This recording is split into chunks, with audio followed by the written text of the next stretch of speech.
O presidente da República em exercício, na semana passada, Rodrigo Maia, sancionou a lei que libera a prescrição, manipulação e venda de determinadas substâncias usadas para inibir o apetite.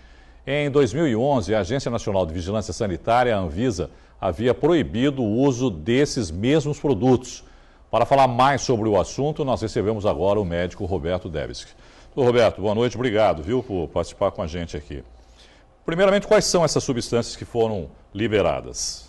Bom, boa noite, Irineu, todos os seus telespectadores. As substâncias foram fepramona, o femproporex e o mazindol, que se juntam à sibutramina, que já vinha sendo usada. São remédios inibidores do apetite.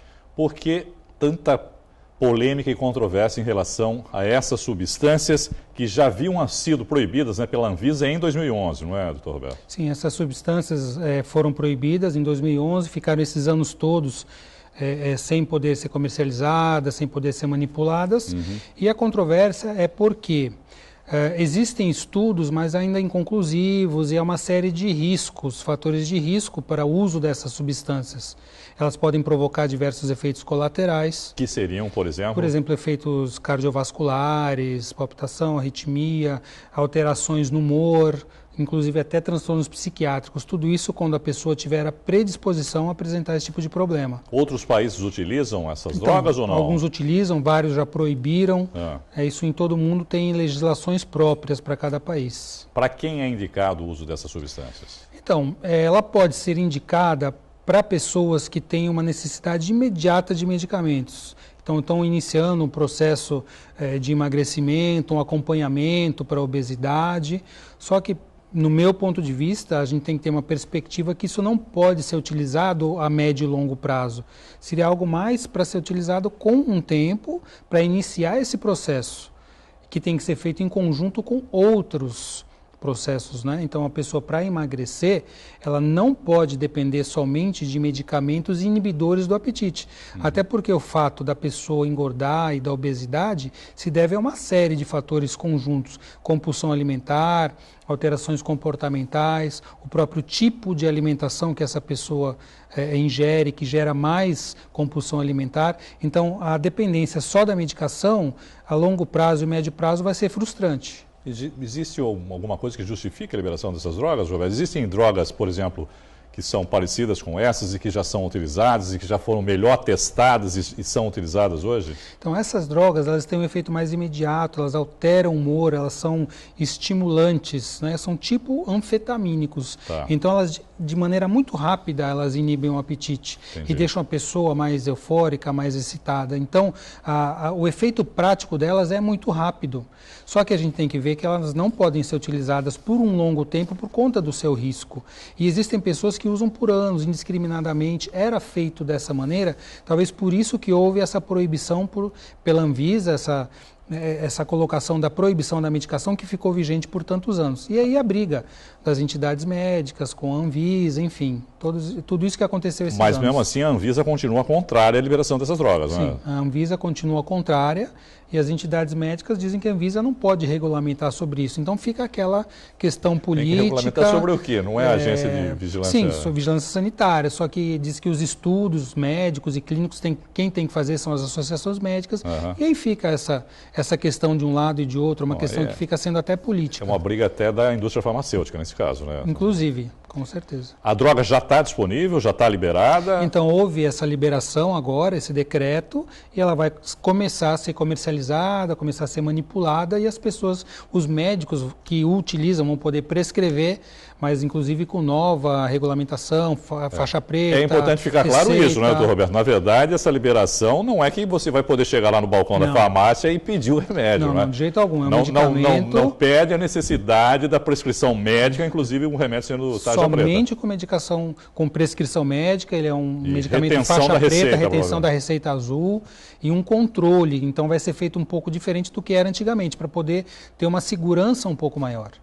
Bom, doutor Roberto, segundo uma pesquisa revelada nesse ano pelo Ministério da Saúde, mais da metade da população brasileira está acima do peso. A porcentagem é de 53,8%. Qual é a melhor solução para tentar reduzir esses índices? Então, você veja que esse índice de mais de 53%, ele junta a obesidade com sobrepeso, mais da metade da população. Nos Estados Unidos é praticamente 2/3. Por quê? Porque a questão da obesidade, a questão do engordar, a dificuldade de emagrecer é uma questão sistêmica, uma questão que aborda a saúde como um todo. Tem a ver com a alimentação, com a compulsão, é uma questão também emocional, do estilo de vida, o estresse que leva as pessoas a buscarem uma compensação para esse estresse, essa ansiedade, aonde? Nos alimentos, que são meios legais e estimulados, inclusive pelo marketing, pela mídia, para você usar. E relaxa realmente, tem um efeito relaxante, mas imediato.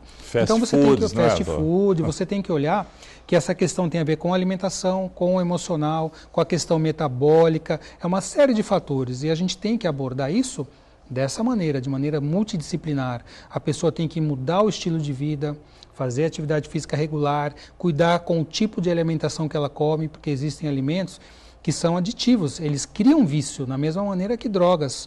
Né? Então, existem alimentos que provocam o estímulo do circuito de recompensa cerebral. Então, eles, por exemplo, alimentos ricos em carboidrato, refinado, em gorduras, eles criam essa dependência. Então, você tem que trabalhar a alimentação, açúcar, trabalhar a alimentação, atividade física, a questão emocional, equilíbrio emocional, uma mudança global do estilo de vida, para que essa pessoa possa emagrecer de uma maneira duradoura e não somente depender de algo que seja a curto prazo e assim que ela para, ela retorna a engordar e fica mais do que antes. É uma mudança de hábito, né? É uma mudança de estilo de vida que tem que ser feita com cuidado e com uma equipe multidisciplinar, geralmente o médico, o nutricionista, o educador físico, por vezes o psicólogo também. Essa equipe vai cuidar dessa pessoa como um todo, que é o que a gente observa e acompanha que é necessário nos casos em que você tem obesidade. Às vezes a pessoa até mesmo tem que passar por uma cirurgia para compensar quando já passou do limite da obesidade mórbida, o IMC acima de 40, por vezes é muito difícil a pessoa conseguir, mesmo com essa abordagem multidisciplinar, emagrecer. E às vezes algumas medidas radicais têm que ser tomadas em conjunto.